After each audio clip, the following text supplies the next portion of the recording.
এটার পেতেই হবে, এর একটা ভালো দিকও আছে। খারাপটা হচ্ছে যখন কোনো প্ল্যানেট ভঙ্গ হয়ে যাচ্ছে। ওই রাহু কেতুর অ্যাক্সিসের মাঝে একদিকে 7টা প্ল্যানেট নেই, 6টা আছে, এদিকে একটা চলে গেছে। তো এই যাদের কালসর্প যোগ আছে, মেনলি ভঙ্গ কালসর্প, এগুলো কিন্তু 30-40% অনেকখানি ভালো করে দেওয়া যায় থ্রু দ্য হেল্প অফ বাস্তু।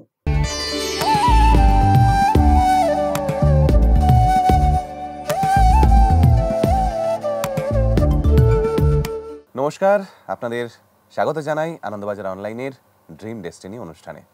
আমি সুজয় নীল এবং আমাদের সঙ্গে শ্রীমণি ভাস্কর। নমস্কার স্যার। নমস্কার, কেমন আছেন স্যার? ভালো আছি স্যার।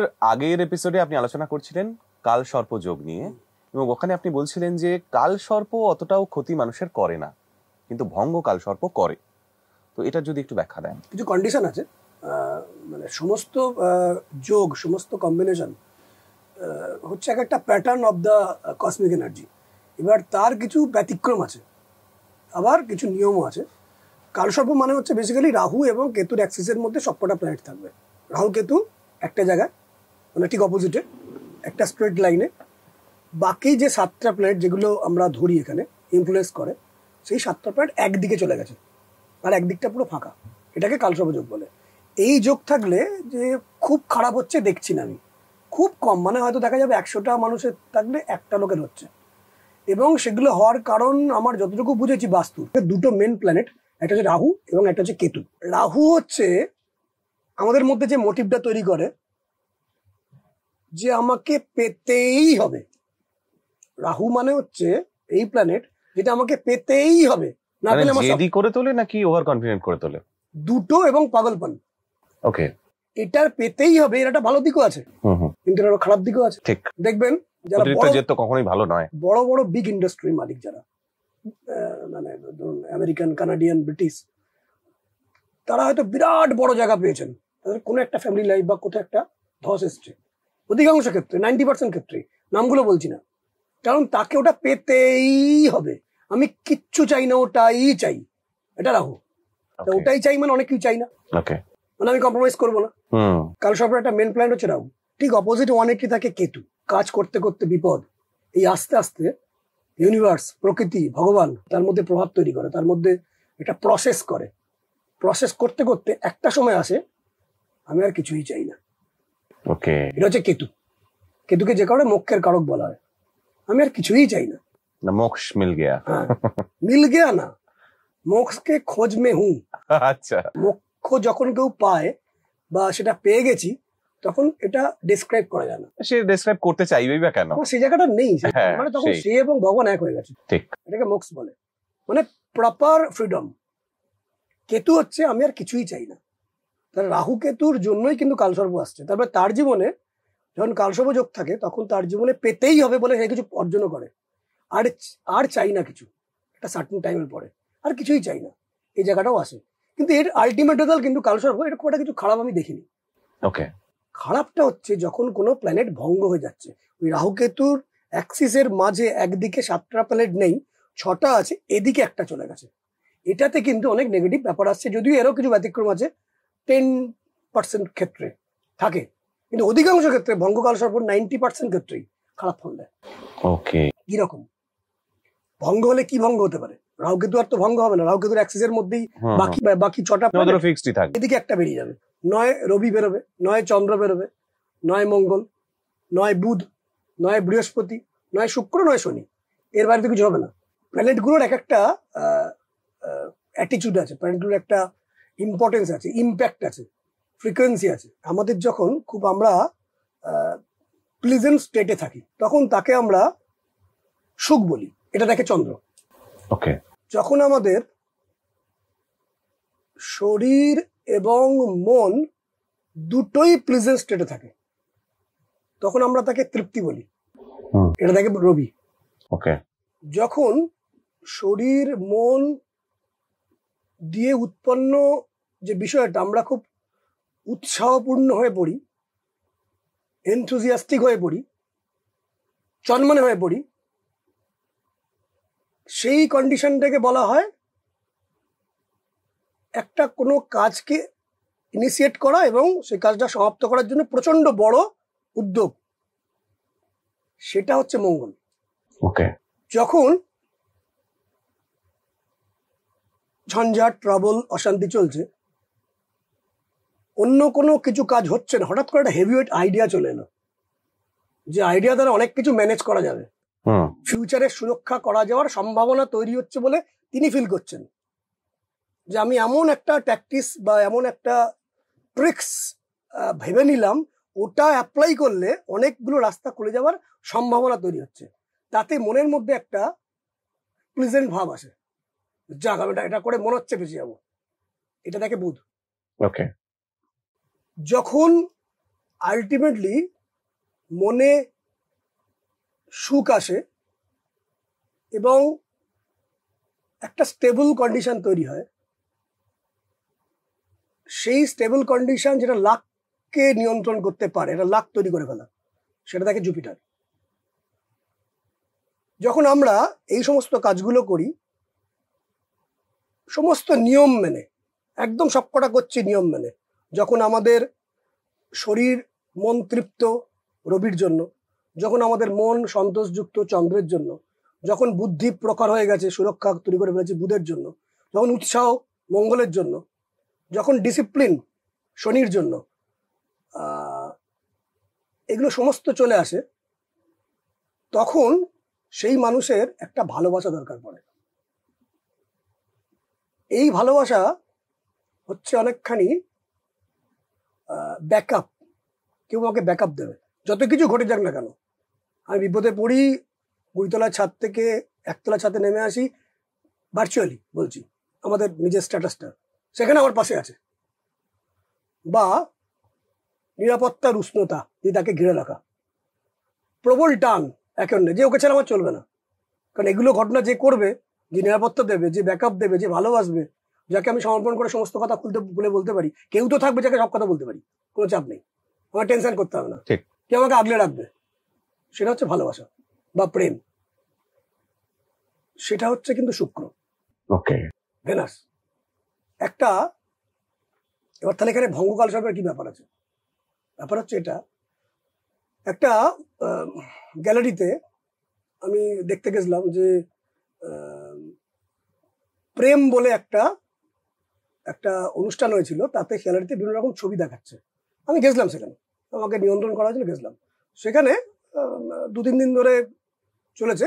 3 দিনের মাঝে যখন প্রাইজ ডিস্ট্রিবিউশন হচ্ছে, সেই সময় আমাকে তারা নিমন্ত্রণ করেছিল। দেখলাম যে অনেক ধরনের ছবি রয়েছে, প্রেমের যে ছবি, ভালোবাসার ছবি দেখাচ্ছে, স্বামী স্ত্রী দুজনে হাতে হাত ধরে এগোচ্ছে। একটা জায়গায় দেখলাম বয়স্ক একজন ব্যক্তি, বয়স্ক প্রায় খুব বয়স্ক, সেই বয়স্ক ব্যক্তিকে একজন বয়স্কা নারী আলিঙ্গন অবস্থায় রয়েছে, তার ছবি। আমি দেখলাম সেখানে আরেকটা ছবি গ্যালারিতে, যে স্নিগ্ধ জল, চাঁদ উঠেছে, দুজন যুগল, তাকে পুরো দেখাচ্ছে আবজা আবজা। এগুলো সব ভালোবাসার ছবি দেখাচ্ছে, এর মধ্যে প্রাইজ ফার্স্ট হবে।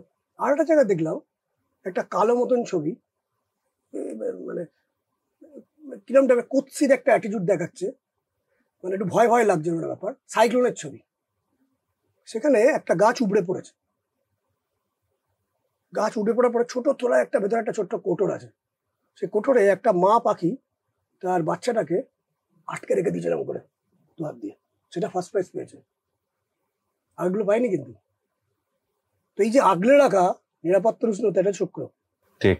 এবার যখনই শুক্র ভঙ্গ কাল সর্প হবে, তখন সে নিরাপত্তা কার থেকে পাবে না। যখন মঙ্গল ভঙ্গ কাল সর্প হবে, তখন তার মধ্যে উৎসাহী আসবে না, বা যে কাজে উৎসাহ দেখাবে, প্রত্যেকটা জিনিস যখন রাহু কেতুর সঙ্গে কানেক্টেড হয়ে যাবে, হ্যাঁ, রাহু কেতুর বাইরে যখন চলে যাচ্ছে, যখন মঙ্গল বাইরে বেরিয়ে গেছে, তার কাছে উৎসাহ আসবে না, বা যে কাজে উৎসাহ দেখাবে সে কাজে উৎসাহ ভঙ্গ হবে, যে কাজটি করবে সে কাজে গন্ডগোল আসবে। যখন এইগুলো বোঝেন কি করে? হরস্কোপ, রাহু কেতু একদিকে, এদিকে ছটা প্লেট, রাহু কেতু একটা দিকে ভেঙে গেছে, এদিকে চলে গেছে, জাস্ট আপনি দেখলেই বুঝতে পারবেন হরস্কোপে, যে একদিকে কোন একটা রবি একদিকে আলাদা হয়ে গেলে, তখন আলাদা হয়ে গেছে, দেখা যাবে যে এদিকে সব প্ল্যানেট গুলো ভারী হয়ে গেছে, আর এদিকে একটা ছিটকে চলে গেছে, মানে দলছুট হয়ে গেছে। তার ওই জায়গাটাই সমস্যা। ওই সময় যখন ওই রবিটা চলে, রবির দশা আসবে, রবির অন্তর্দশা আসবে, আমি কি বললাম, যখন আমাদের শরীর মন তৃপ্ত পায়, শরীরও তৃপ্ত পায়, তখন আত্মার একটা তৃপ্তিভাব তৈরি হয়, শরীর একটা তৃপ্তি অনুভব করে, সেটাতে আত্মা তৃপ্ত হয়, সেটা রবি, সে জীবনে তৃপ্ত হবে না। কিছু না কিছু ট্রাবল, কিছু না কিছু ঘটনা তাকে সারা জীবন বিপত্তি আসবে। এবং বড় বড় রবি মানে বেসিক্যালি পানিশমেন্ট ইন্ডিকেট। এটা কি জীবনভর চলতে পারে? জীবনভর জেনারেলি, কিন্তু রবির দশা, রবির অন্তর্দশা যখন আসবে তখন তাকে অ্যাটাকটা বেশি করে করবে। ওকে। এবার যখন চন্দ্র সরে যাবে তখন তার মনে সন্তোষ আসবে না, কারণ চন্দ্র সন্তোষের কারক। মঙ্গল উৎসব আসবে না, বুদ্ধি যা কিছু বুদ্ধি করবে ভুল কাজ হবে। এদেরকে আমরা পরামর্শ তখন দিই যে আপনার বুদ্ধিটা সরে গেছে, কিন্তু তাহলে আপনি কিন্তু বাড়ির লোকের পরামর্শ নিন, বন্ধুর পরামর্শ নিন, সবার সাথে আলোচনা করুন, নিজের বুদ্ধি লাগাবেন না। ওরা কি বলছে এটা ভাবুন। সূর্য যখন চলে গেছে তখন তাকে আমি টোটালটাই বাড়ির বাস্তুর পূর্ব দিকটাকে ঠিক করতে বলি। রবিকে, আপনাকে তো আমি হরস্কোপে রবিকে কিছু করতে পারবো না, ওকে আমি নানার ক্ষমতা নেই আমার, কিন্তু বাড়ির রবিকে মানে সূর্যকে পূর্ব দিককে তো কন্ট্রোল করতে পারবো। পূর্ব দিকে যে দেবতা আছে, অর্জমা বলুন বা ওদিকে ইন্দ্র, মহেন্দ্র, সেগুলো ঠিক করতে পারবো। সেই জায়গাটা কিছু বিশেষ ব্যালেন্স করার উপায় আমাদের শাস্ত্রে রয়েছে। বা যাদের চন্দ্রভঙ্গ হয়ে গেছে, চন্দ্রের দিকটা নর্থ ওয়েস্ট, নর্থ ওয়েস্ট মানে রুদ্র, শোষ, পাপজক্সমা, অসুর, এই যে এরিয়া, এই এরিয়াতে কিছু নির্দিষ্ট উপায় আছে। সেই উপায়গুলো যদি মেনটেন করা যায় বাড়িতে, সেগুলো কিন্তু অনেকখানি 30-40% কিন্তু। এই ক্ষেত্রটায় নিউমারোলজি কোনোভাবে কাজ করে না? নিউমারোলজি বেসিক্যালি নিউমারোলজি দেখে কাজ করে ডেফিনেটলি, কিছু সংখ্যাতত্ত্বের বিষয় আছে, সেটা আরো অনেক অনেক গভীর এবং বড় প্র্যাকটিস। দু ধরনের কাজ হয় বেসিক্যালি নিউমারোলজি যেটা কাজ করে। নিউমারোলজি হচ্ছে দুটো জিনিসে থাকে, একটা হচ্ছে ইনওয়ার্ড এবং একটা হচ্ছে আউটওয়ার্ড। যখন আমরা কোনো কাজ করি আউটওয়ার্ড তাকে আমরা বলি কর্মা, যখন ইনওয়ার্ড কিছু কাজ করি তাকে বলে ক্রিয়া। তো আউটওয়ার্ড এবং ইনওয়ার্ড দুটো ক্রিয়াই একসাথে হয় নিউমারোলজির মাধ্যমে। মানে আমি বিশেষ একটা বিজনেস যারা করতে চান, অনলি বিজনেস যারা করতে চান, আপনি বললেন মনে পড়লো, বিজনেস যারা করতে চান তাদের জন্য আমি একটা নতুন থিওরি এনেছি, অ্যাস্ট্রাল প্ল্যানিং। তো নিউমারোলজি কিভাবে এফেক্ট করবে, মানে আপনি কখন সিদ্ধান্ত নেবেন, কোন তিথিতে সিদ্ধান্ত নেবেন না, কোন সময় সিদ্ধান্ত নেবেন, কোন সময় চুপ থাকবেন, কোন ডেটগুলোকে এড়িয়ে চলবেন, তারা টোটাল একটা প্যাকেজ তৈরি করে, যে দুটো স্টেপ আছে। এর দ্বারা আমি চেষ্টা করছি লোকেদের যাতে কিছু কল্যাণ হয়। নিশ্চয়ই এটা পেয়েবেল, এবং এটার জন্য আমার দীর্ঘ 12-13 বছরের বিনিদ্র রজনী গেছে, এবং প্র্যাকটিস গেছে, এবং পাবলিকের সাথে ইন্টারাকশন গেছে, তার থেকে দেওয়া নেওয়া হয়েছে, তার একটা জমাট একটা রেজাল্ট এই সংখ্যাতত্ত্বের উপর, পুরোটাই রিসার্চের উপর, আপনার প্রচন্ড রিসার্চের উপর, এবং সেটাতে বেশ কার্যকরী ব্যাপার আমি অলরেডি করছি। তো এই যাদের কালসর্প যোগ আছে, মেনলি ভঙ্গ কালসর্প, এগুলো কিন্তু 30-40% অনেকখানি ভালো করে দেওয়া যায় থ্রু দ্য হেল্প অফ বাস্তু। তো যারা আমাকে বাস্তুতে এই জায়গাটা করাবে, আমি আশা করি 30-40% দিতে পারবো, যদি তারা আমার মতন পুরোপুরি শোনে। পুরোপুরি শুনতে হবে। আমি 10টা পয়েন্ট দিলাম, শুনলো 3টে। মানে যেমন ধরুন, সূর্য ডাউন হয়ে যায় যদি পিতার সাথে খারাপ ব্যবহার করে, বা বসের সাথে খারাপ ব্যবহার করে, বা সমাজের গুরুত্বপূর্ণ ব্যক্তিত্ব, আপনি সমাজের গুরুত্বপূর্ণ ব্যক্তিত্ব, তাহলে আপনি কিন্তু রবিকে রিপ্রেজেন্ট করছেন। আপনাকে যে অপমান করবে, যে অপমানটা বাঞ্ছনীয় নয়, তা রবি ডাউন হবে। প্রোগ্রামের আগে কথা হচ্ছিল, কিন্তু প্রকৃতি কিন্তু রিটার্ন করে, আপনিও বলছিলেন।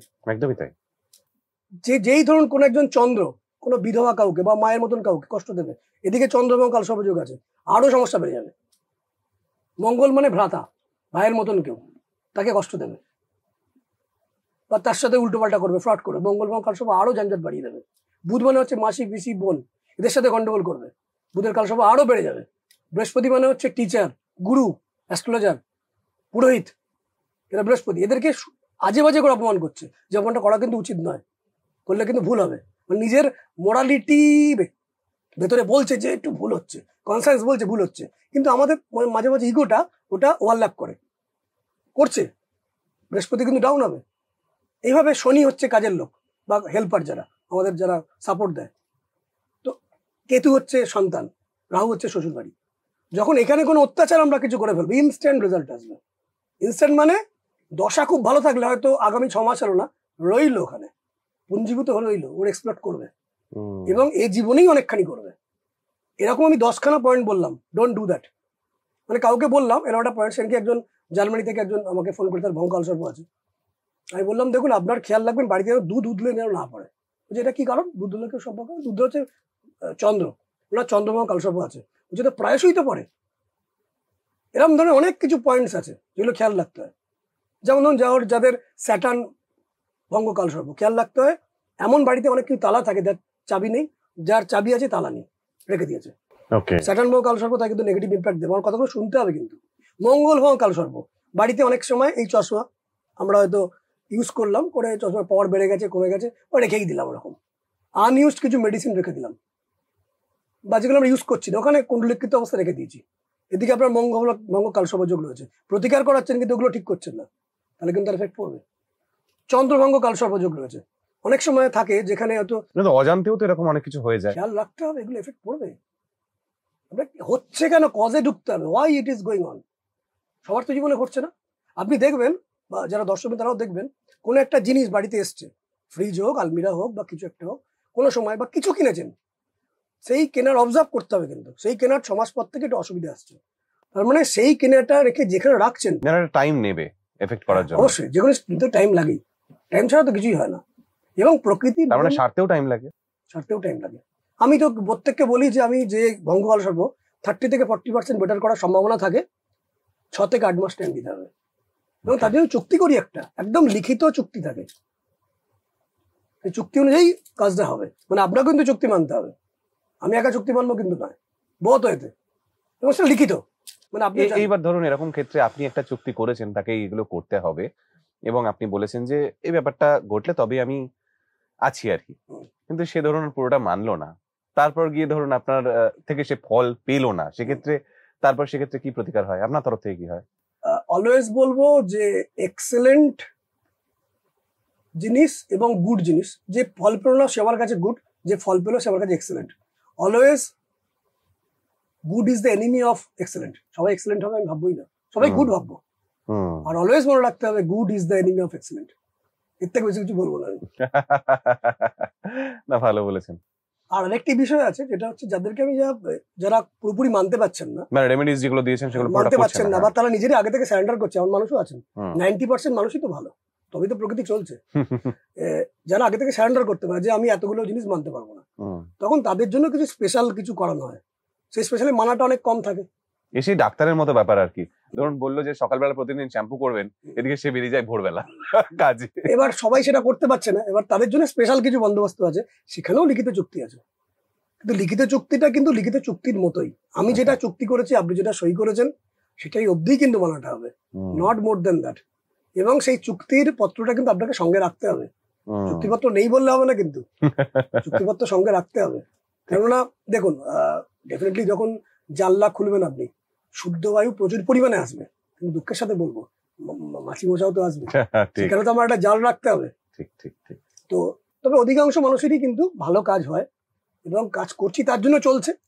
তাহলে আর দেখুন, গুড ইন্টেনশন ব্যাড ইন্টেনশন দু রকম মানুষই পৃথিবীতে আছে, সব রকম মিলিয়েই চলতে হয়। আমি যেটা বুঝি গুড ইন্টেনশন না, মানুষ এমন বিপদে পড়ে আছে, তারা সময় মাথাও ঠিক রাখতে পারে না, তারা অনেক সময় কঠিন কথা বলে ফেলে। এই যে অনেকে অনেক সময় কমেন্ট করে বিভিন্ন জায়গায়, বিভিন্ন আপনি সোশ্যাল মিডিয়াতে কমেন্ট করে, সবাইকে জেনে বুঝে করে। কোথাও বাড়িতে ওয়াইফের সাথে ঝগড়া হয়েছে, কোথায় হয়তো বসের সাথে অশান্তি দিল লিখে। এটা মানুষ আজকে বুঝতে পেরেছে যে মানুষ যা কিছু কমেন্ট করে সেটা তার প্রকৃত সত্তা নয়, সেও বেচারি কষ্টের মধ্যে কিছুটা রয়েছে, কোথাও তো একটা দিতে হবে, কোথাও তো একটা তার কোথাও একটা ডাস্টবিন তো দরকার, ডাস্টবিন। তো মানুষ বেচারি অবস্থা, মানুষের আজকে মানুষের অবস্থা গত 30 বছর মানুষের আগের থেকে কিন্তু কঠিন। হয়তো কিছুটা লাক্সারি বেড়েছে, টাকার সোর্স এসছে, খাওয়া পড়ার সমস্যা মিটেছে, মনের সমস্যা বেড়ে গেছে প্রচুর, সে কি করবে? তো আমি এগুলো ধরি না, যে কারণে অধিকাংশ মানুষই আমি ভালোই আমাদের কাছে আসে, অধিকাংশ মানুষই ভালো, অধিকাংশ থেকেই আমি তৃপ্ত থাকি, মানে আমার দেহ মন আত্মা পরিতৃপ্ত থাকে, যে কারণে কাজটা করতে পারি ভালো করে। এবং এবং ওই যে বললাম, আমি যদি এরা অনেকে পুরোপুরি নিয়ম না মানতে পারে, তাদের জন্য আলাদা সেক্টর আছে। যদি বলে আগে থেকে আমি এত মানতে পারবো না, কিছু কম কিছু তো মানতেই হবে। যেদিনকে ডক্টর আপনাকে বলবে রুট ক্যানাল করতে হবে, যদি বলে আজকে গরম জলটা খাবেন না, চা খাবেন না, কিন্তু ওটা তো একটু মানতেই হবে। সেই ব্লাড টেস্টের মতো আজকে সকালবেলা কিছু না খেয়ে ব্লাড টেস্ট একটু তো মানতেই হবে, কিন্তু অনেক কিছু মানতে হয় না, সেখানে হয়তো একটু অন্যভাবে জায়গাটা করতে হয়।